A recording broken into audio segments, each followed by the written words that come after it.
Hi, everyone. I think we're going to get started. Thank you all for inviting us here today. We're so pleased to be with you and to speak with you this evening to give you what we're calling an introduction to human trafficking here in Massachusetts, a very, very basic overview of sex trafficking and labor trafficking here in Massachusetts. My name is Beth Keeley.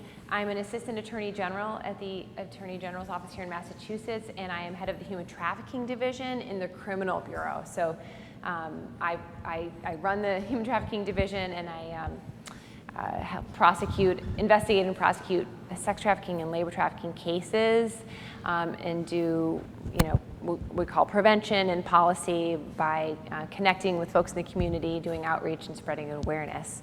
I'll let my colleague introduce herself. Yeah, and I'm Heather Rowe. I'm the Chief of Investigations for the Attorney General's Fair Labor Division.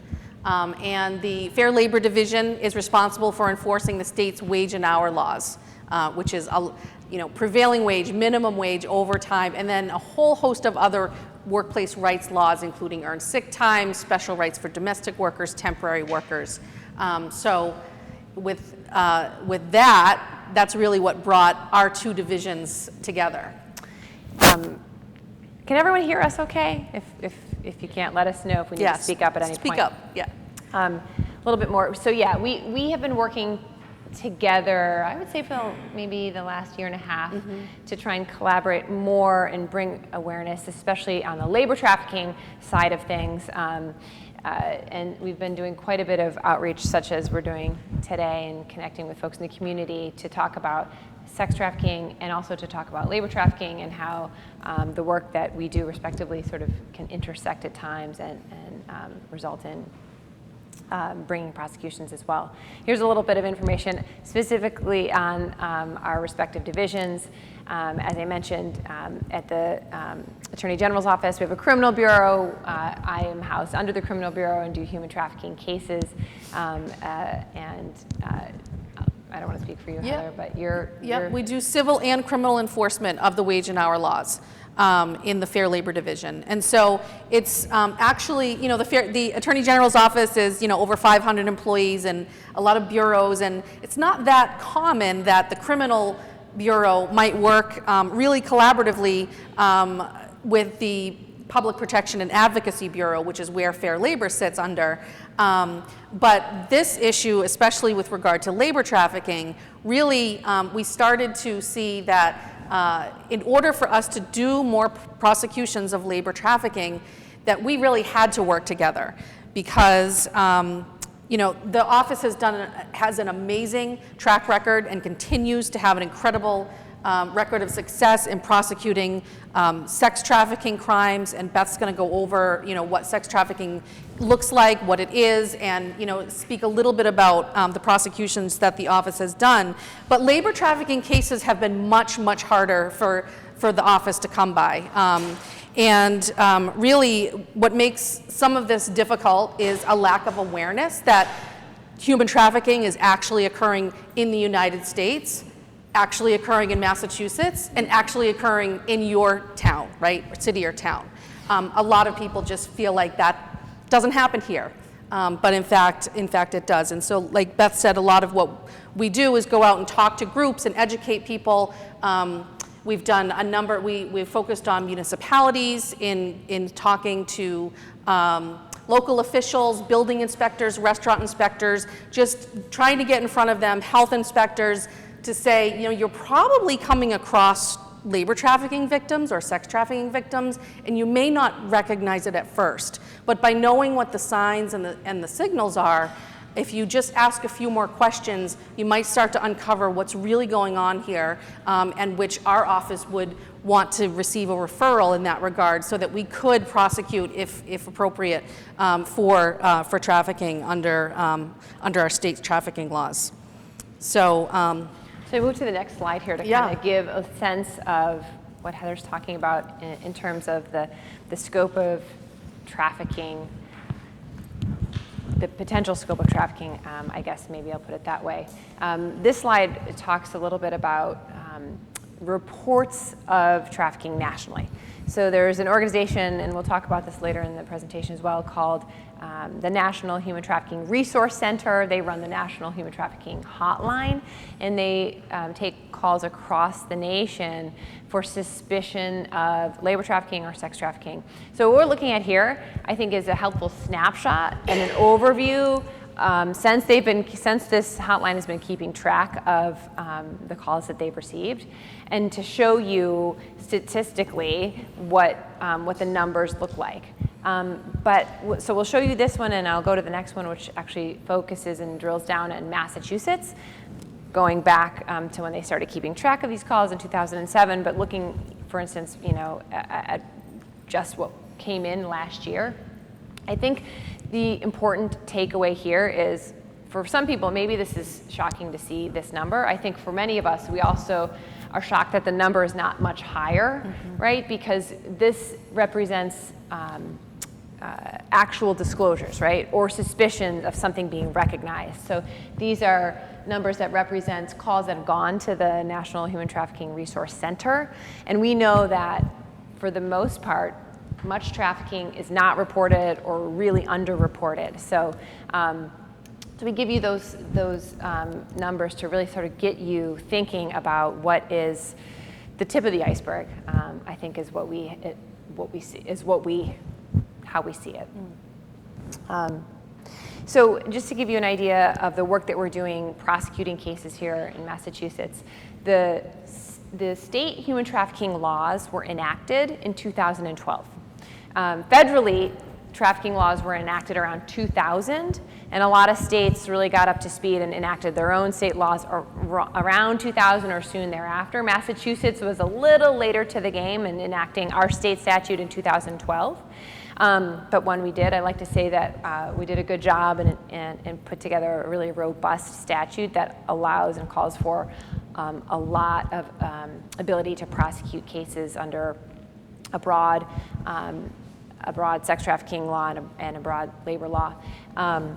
So at the Attorney General's office, in the Criminal Bureau, we have statewide jurisdiction, meaning we're not restricted to one county and the boundaries of that county line. We can actually go and indict cases in multiple counties in one sitting of a grand jury. So that means, as you might suspect with trafficking in particular, where activity may cross county lines or borders, we're able to sort of follow that up in a way and do things in a broader scale. So not to say, and certainly all of the counties are doing work prosecuting cases, particularly sex trafficking cases, and we know that, and we work collaboratively with them, but we're able to sort of do cases in multiple counties at one time, and that's really, I think, the main difference in our prosecuting agency versus, for instance, the Middlesex District Attorney's Office, which is doing great work in this area as well.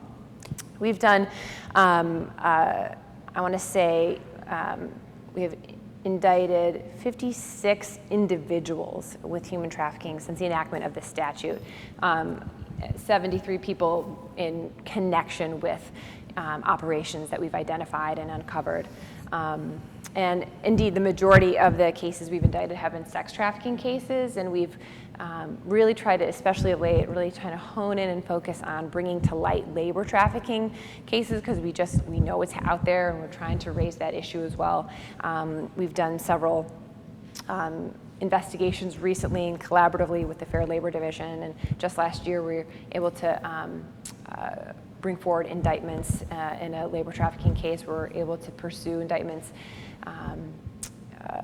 labor trafficking indictments focused on individuals as well as a business entity that we allege was working in conjunction with these individuals to compel forced services in Massachusetts. So I just want to say, just quickly, a note on the labor trafficking. So I realize that it seems shockingly low, that it's four instances of being, charges brought against.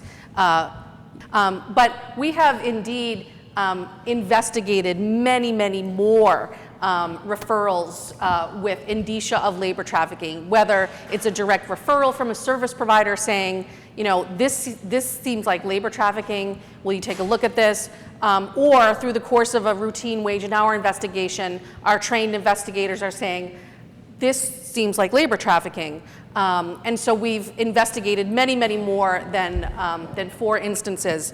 Though the way that those have panned out thus far, though, is they have not met the threshold for, either not met the threshold for labor trafficking under the statute, which we'll get into, or many of these decisions are often driven by what a victim wants. And so we've had some cases where we've had domestic workers who have come from abroad and brought here, and once they've been able to get out of the situation and get help, they just want to go back home. They want to leave, and of course, sticking around for a prosecution for labor trafficking, you're talking about, months, years of someone's life when they're, if they're not interested in sticking with us in that, it makes putting the case together very, very difficult. So while we've been able to help those victims and get them the wage restitution that is owed to them, some of those have not gone forward as a trafficking case, even though probably they could have. That's right. Yes, I can.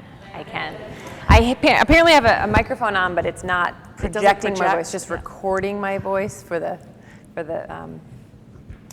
video recording. So I will keep my voice up. I'll try. So just let me say this. I don't think any case mirrors another case. Every fact pattern we've received is specific to the people that are involved and the circumstances that we see in that particular instance. But we have seen a familiar pattern in some of our cases arise, and we've had some recent cases that follow particular patterns, which maybe the police here in the room can vouch for seeing some familiar patterns as well. We know that under our state law, well, I should say this, we've seen these familiar patterns of what has historically been thought of as pimping and prostitution arise in hotels. We've seen internet-based websites, advertising, and scheming, if you will, for sex trafficking. We've had what we call IMBs, illicit massage businesses. We've had a number of cases such as those in brothels. In the labor trafficking cases that we've been able to bring, we've had most of them, if not all of them, have involved foreign nationals, and many of them have involved domestic work as well. So the sex trafficking law in our state is Mass General Laws, Chapter 265, Section 50, crime against the person, and this is the site if you're interested in the looking up the law. But essentially, sex trafficking, the crime, as it's titled, trafficking persons for sexual servitude, is knowingly facilitating commercial sex. So subjecting, harboring, recruiting, transporting, enticing, obtaining another person to engage in commercial sexual activity. And that's the I would say the foremost utilized portion of the statute for the sex trafficking statute. But to kind of drill down and put it in layman's terms, trying to be a little clearer on that, knowingly enabling commercial sexual activity with another. Our statute also talks about the unlawful production of pornography, sexually explicit performances, live or unlawful public shows. Frankly, we haven't seen as many cases, investigations arise under those areas of the statute, but it's certainly encompassed in the statute and something to be aware of. For the most part, in the investigations and prosecutions we do, we're talking about, as I said, knowingly enabling, facilitating commercial sexual activity of another. In thinking about sex trafficking and particularly how people, most often law enforcement, who might not understand sort of the signs and signals, who could miss it, I sort of in this slide sort of outlined some of the scenarios and where you could come upon some signs and signals, and if you're tuned in, you might pick up on the situation is really indicating something else is happening. If you're talking about a car stop, and I think we've had a number of investigations where a car stop has really been the impetus to start following up on an individual and trying to figure out who's that other person in the car and what's going on, because it doesn't make sense. This person's riding in the back, this person's riding in the front. Their answers are not consistent with what the other person is saying. It's unclear where this person got the clothes that are right next to them. The material that's in the car doesn't make sense with the person who's driving in the front. So if, we've talked about this with other law enforcement to get sort of your wheels churning on recognizing things that might lead you to think about how to follow up on who's that girl in the back of the car, and how can you try and get her away from the person who's driving a car and have a conversation with that person. Domestic violence incidents, we've seen as well things, or responses, I should say, to incidents where, at first glance, it appears to be a simple response to a domestic between a couple, but if you, sort of peel back the layers and see, again, what's really, who are the people here? Do they know each other? What are they fighting about? They're fighting about money and who got paid when, and kind of really tune into the issues that are played out in responding there. Can really sort of also understand that there's more at play. Similarly, I think in terms of thinking about responding to hotel rooms,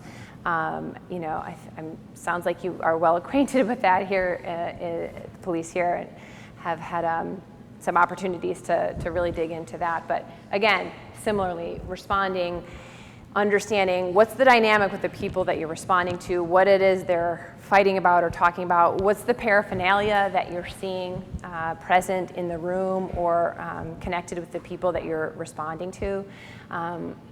It may not surprise you to hear that in terms of the sex trafficking investigations that we've done and followed up on, that the opioid epidemic has greatly played into the sex trafficking that we've seen, and the ability to prey on and exploit vulnerable and drug-addicted women in particular.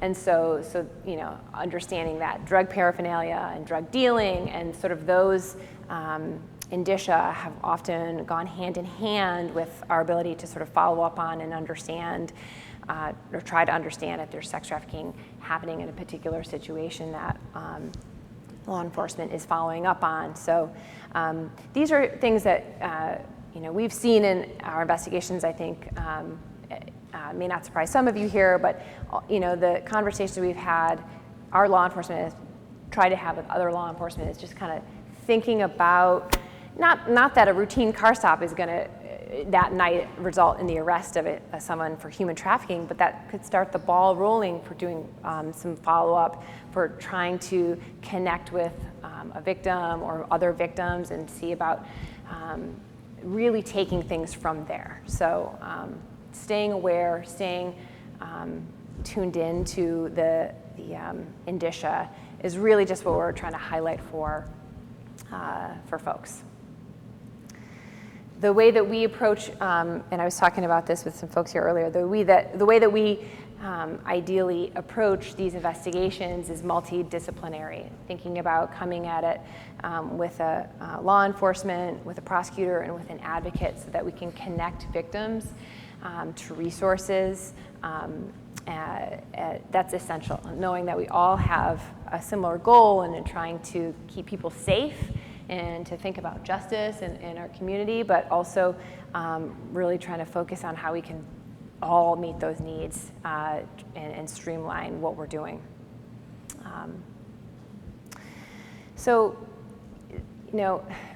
people often ask us, and I think are sometimes still surprised to hear and think about who are the victims of sex trafficking. I think I've listed, some adjectives here that, depending on, the day and the situation, could be anyone in our community, really. But there are particular things, of course, which make some people more susceptible to exploitation, right? Certainly drug addiction, like we talked about. Past trauma is certainly something we see quite a bit. Poverty, is something we see also that sort of parlays into this time and time again. And I think the bigger point we try to make time and time again as well is that this sort of understanding and relating to victims by thinking about victims being anyone in our community, being our neighbor, being our daughter, our sister, someone that is connected to us because they've become vulnerable and they can become victims of exploitation. So this term is may be familiar to some of you, may not be familiar to others. This term, child sexual exploitation concerns, or CSEC. This is focusing on exploitation and trafficking of minors 18 and under, okay? So the way that our laws actually focus on minors and suspicions of exploitation and trafficking now is if there is a suspicion of exploitation or trafficking for anyone under 18, mandated reporters need to file 51A, and that triggers response by DCF and by an MDT, CSEC MDT, multidisciplinary team response in your community, which is a great thing to try and connect at-risk youth or exploited youth to resources. But we're talking about here in terms of thinking about, again, who is at risk for CSEC, who is at risk for recruitment. Listing these considerations. If you look through this list, under 18, access to a computer, misunderstood, fighting with their parents, it's really any teenager, right? So it's just thinking about the juvenile mind and all the things that are going on with young kids. It's really anyone could become susceptible. I'm not saying everyone and anyone is. It's just thinking about, just trying to keep your mind open that particularly juveniles are vulnerable because of their age and because of all the things that are going on in their life and in their brains.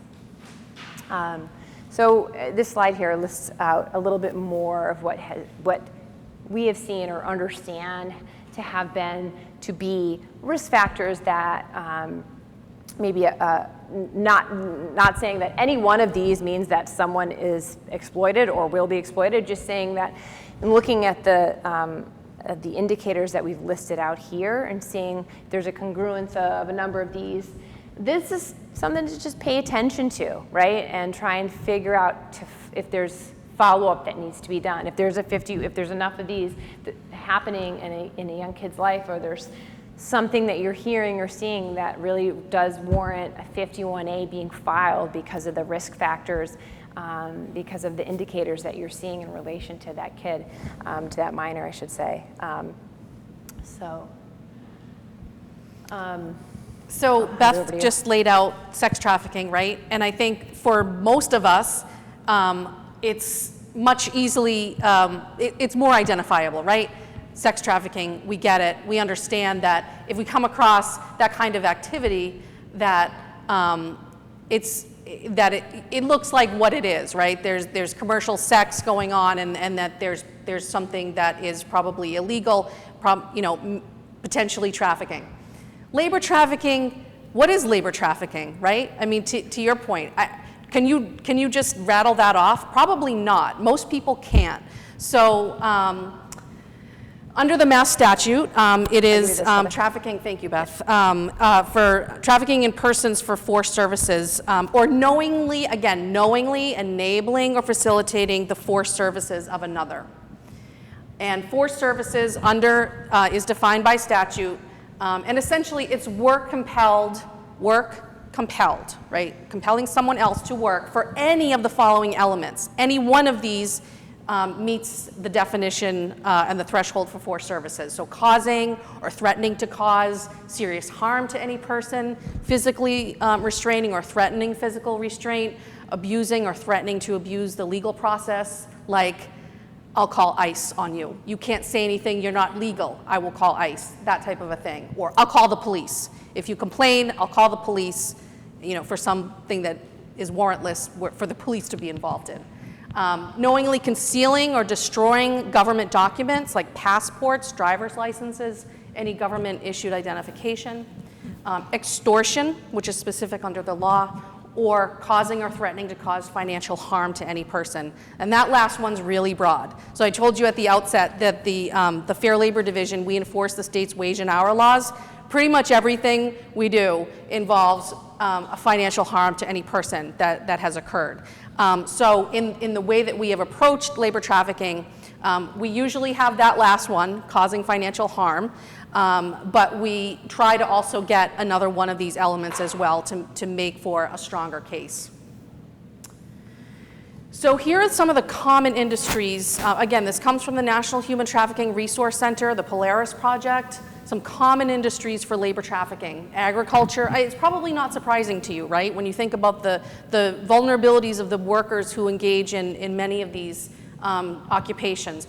Agriculture, construction, landscaping, seasonal work, domestic work, manufacturing and food processing, nail salons, restaurant and hotel, any kind of service industry, panhandling, and traveling sales crews. Again, probably nothing surprising. Interestingly, if this piques your interest and you'd like to learn more about industries where labor trafficking is prevalent, the Polaris Project, they collect data from all the reports. So since they've been in existence since the passage of, roughly since the passage of the National Federal Human Trafficking Statute, collect data about what's being reported across all of the states. And going through all of that information, they have essentially distilled all of the referrals in the cases to 25 distinct businesses and business models that are ripe for trafficking. So we put the website there. It goes through each of the businesses in terms of how do they recruit people into this? Who's a vulnerable worker who would get into this type of situation? What methods do they use to keep people involved in that type of occupation? It's very, very informative.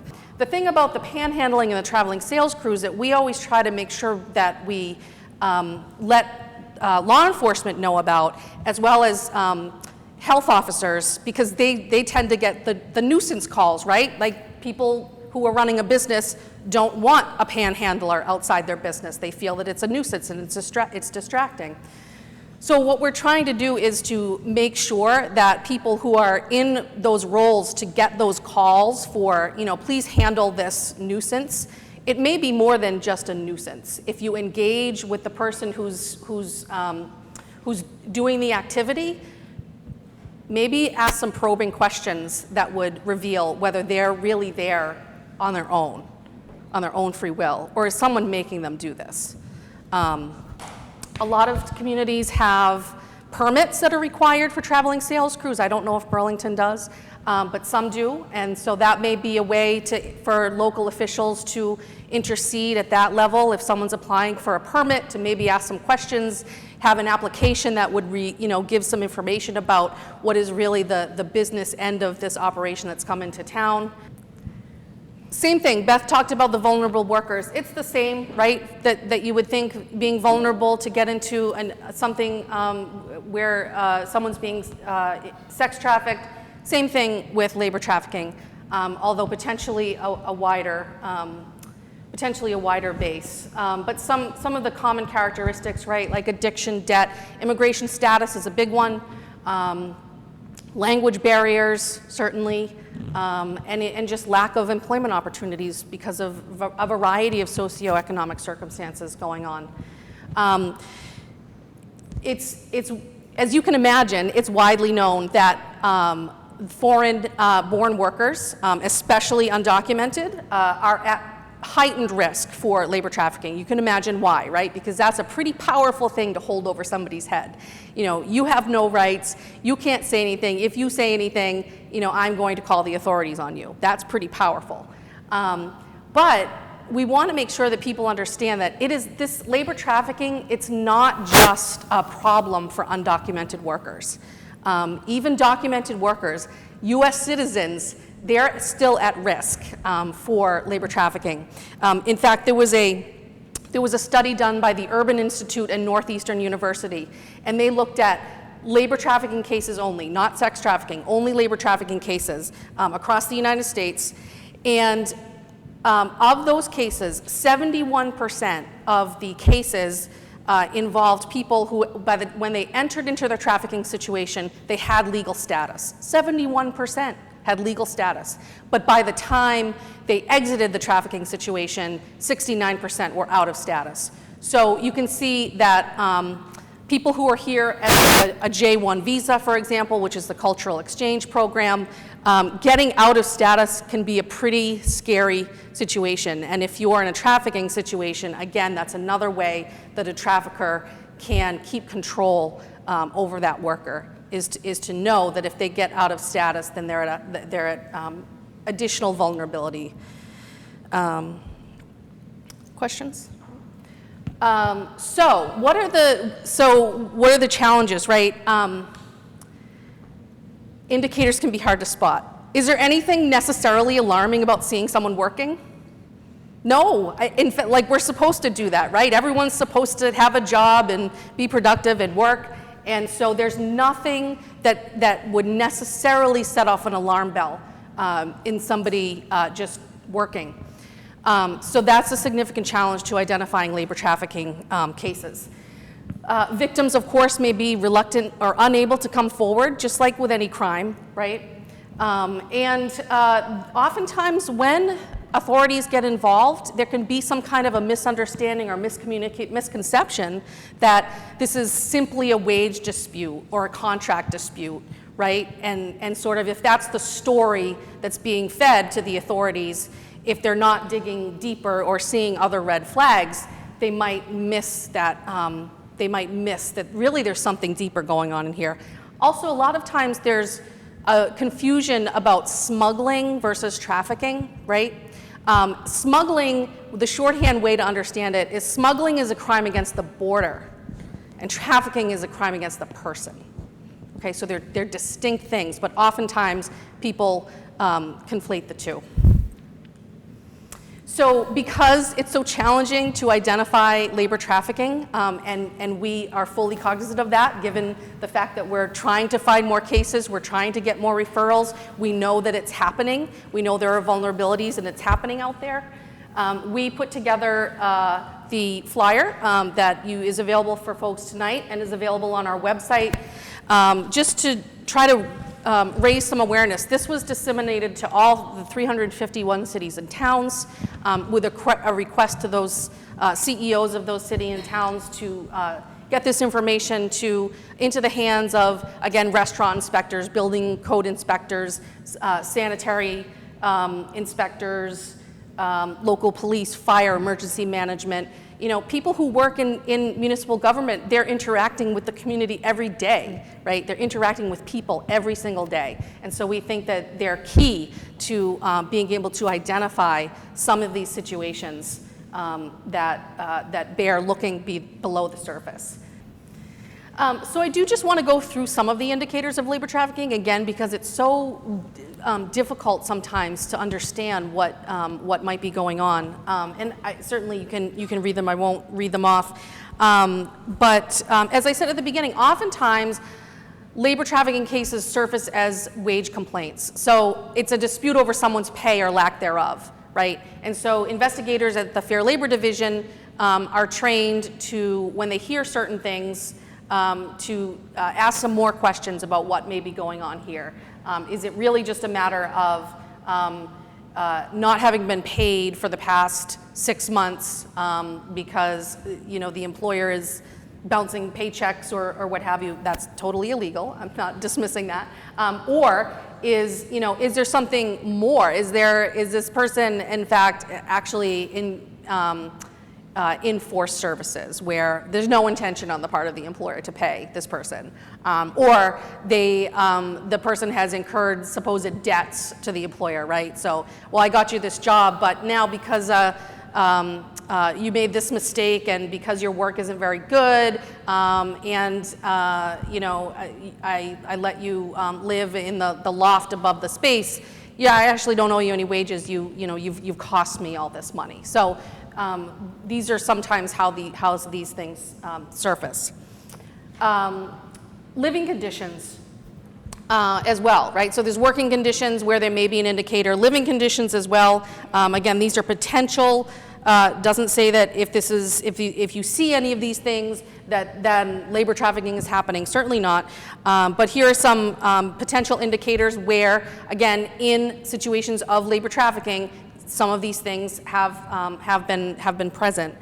We do know, of course, that in some cultures, employer-provided housing is common.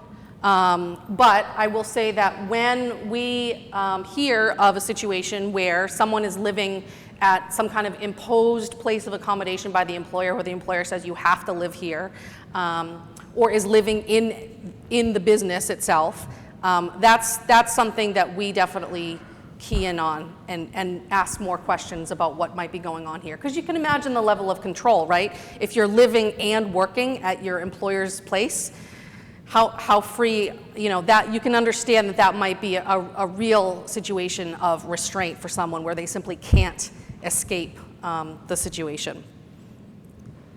And again, so lack of control, right? Just talked about that. The thing about restraint or lack of control, I think when people think about restraint, the thing that comes to mind, right, is in shackles or handcuffs to something. Of course, that would be an obvious indicator of someone being physically restrained and unable to have freedom of movement. But there's other ways besides those very obvious ways that people can restrain someone, right? So not paying them at all. Well, what can you do if you don't have any money? Where can you really go? You can't get an Uber, you can't get a cab, you can't get on a bus. Or taking someone's passport. That's a significant form of control and a way to restrain someone because their freedom of movement is severely limited if they're not in control of their own documents. So in terms of restraint, it's more those types of issues that would surface other than seeing necessarily someone who's in handcuffs somewhere. Behavior and health, right? The way that someone carries him or herself and presents him or herself in body language and social cues, right? I mean, those are all indicators. Again, none of this means that there's labor trafficking happening, but these can be indicators where there might be a sign that there is a crime happening. This as well as other things that may be going on in the way that someone is presenting him or herself to you if you're engaging with them. So the idea with this slide is to really try to be thoughtful. If you're an investigator, I would say that's trying to follow up on suspicions of trafficking, that is something to think about for sure. But if you are someone who is in the community and just interacting with someone where you have a suspicion of trafficking, there's things to be mindful of. Directly asking someone to describe their trafficking experience is not the way to go. You need to think about where people are coming from and sort of understand safety concerns at the outset that people are going to have, and their ability to trust and have a honest conversation with anyone really is going to be premised on their ability to feel safe and understand if they can disclose. So that, I think, as a premise to start from, is something to keep in mind. Right? So we say be trauma informed, understand that if you're talking about a victim of trafficking, or if you think you have an idea of someone might be a victim of trafficking, that undoubtedly that person has undergone trauma, and that's going to impact how they're going to be responding and reacting to you. But if you are an investigator or someone who's able to do something, maybe not asking for disclosure, but to think about how to connect people to resources, then that's appropriate, and think about what's possible, what's needed in a person's situation. Housing, connections to NGOs, connections to advocates is really something to keep in mind. And so, but again, coming back to the fact that you don't know the background of the person you're talking to, the concerns that are weighing on them, be it a sex trafficking survivor or a labor trafficking victim or survivor, are probably monumental, and thinking about, living day to day, their status in just living where they are they going to be arrested, are they not going to be arrested? All the things that could be running through someone's head may not be things that run through your head on a daily basis. And so just trying to keep that in mind as you are considering how you want to try and help someone. And trying to just plug someone into something may not be the way to do it, and trying to just extract information from someone is not necessarily going to work either. So, trying to be considering, trauma-informed, as we say, and thinking about how to best connect people to better resources and how they can, understanding how they can feel safe, and if there's anything you can do to help them feel safe. And just a note about along those lines, right? Where if you're dealing, especially if you're law enforcement, I'm sure you're extremely versed in this and deal with this all the time. But what's new now? Just an even greater fear of immigration enforcement, vulnerability for people that may be out of status, and so if you're dealing with a victim who does have concerns about deportation, just knowing what can be done, right? And certainly getting them connected with an immigration attorney, legal services is really critical, so that their rights can be protected, right off the bat. And then certainly understanding for law enforcement the potential eligibility for a U and a T visa, which Beth will talk a little bit more about.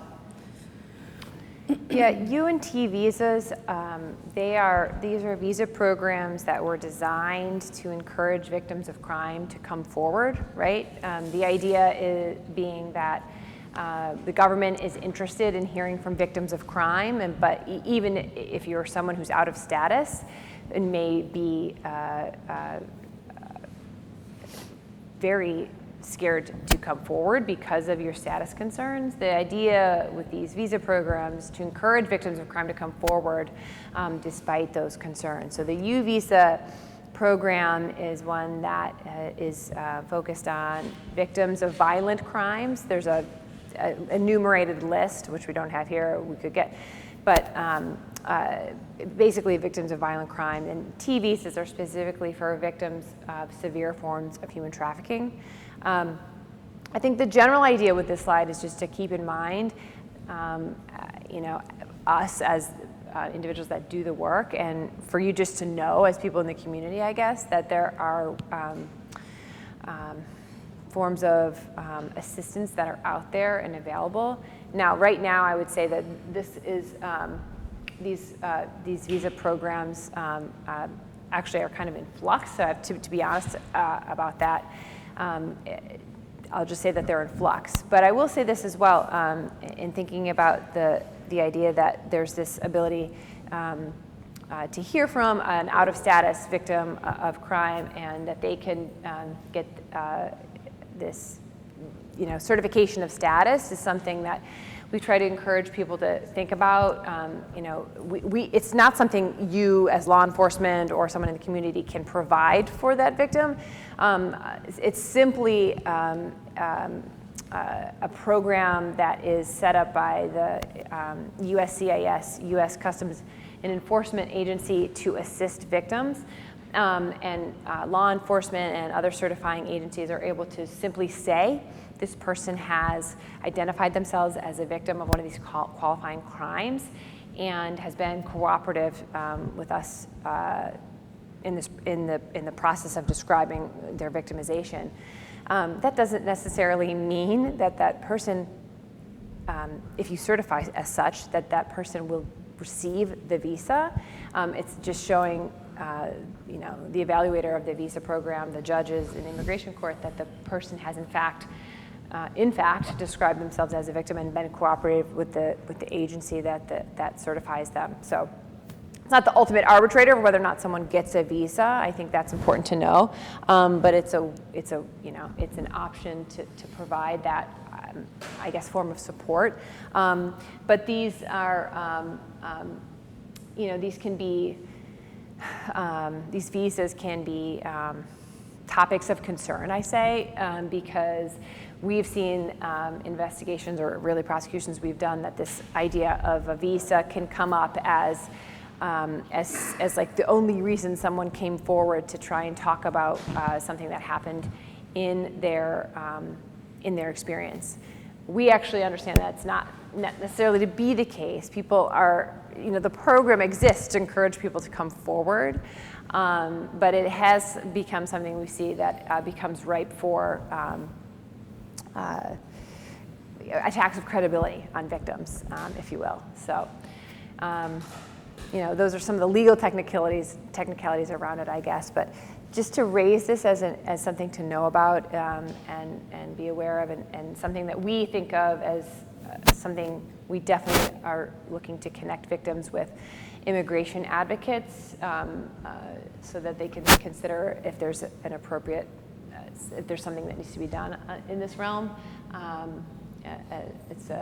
It is an option. Although, like I said, we're just learning just this week, the program itself is sort of in flux as well. So. And here are some resources and referrals. So the NHTRC, National Human Trafficking Resource Center, which we've talked about a lot, that is a 24/7 nationwide number. People can text. They have an email address. You can do a web chat. You can file a report. That is for victims. It's for referrals. It's for suspected referrals. That is really the main place where information can go. And so you understand how it works. Any report that comes in where there's a Massachusetts reference, be it it's a victim or a business or activities occurring, that makes its way to the appropriate authorities in whatever jurisdiction is involved. So that's how that works.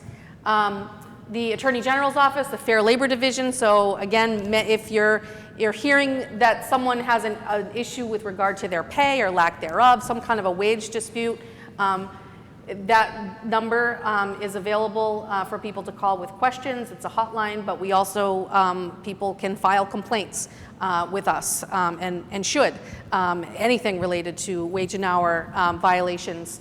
But even a situation where you suspect maybe labor trafficking, you can certainly file a complaint or give us a call there at that number, and we can route that information appropriately. And then again, if you're dealing with anyone who is in need of some legal services with regard to immigration status, we have a wonderful partner at BU School of Law. Their Immigrant Rights and Human Trafficking program is great to work with. Some other national resources we've listed here, which I think are really good for educational purposes, folks who are interested in sort of following more on the issue that we've just outlined here. Looking at, we've mentioned Polaris Project a couple times. It's really a great resource to dig into the issue nationally for sure. And we've listed in this slide and the next slide some resources and NGOs and organizations that we've worked with recently. There are so many organizations that are in the greater Boston area, all across the Commonwealth. In fact, we have Amira House with us here today. If you would raise your hand. Hi. This is Mary from Amira House, and I think if anyone would be interested in connecting, I'm sure Mary would be happy to talk to you all about the work that they do at Amira House. We know we've connected with Amira and had, I think, mutual victim survivors and have had good experiences there as well. But so we just listed some of the organizations that we've worked with recently on these slides, so you get sort of a sense of some of the work that's being done out there, and I'd be happy to talk to you further about anything you'd be looking to follow up on, other connections, specific questions you have, referrals. We're happy to sit here and chat with you for a little bit longer, but also are happy to leave our contact information with all of you to hear from you in the future as well. So, Questions?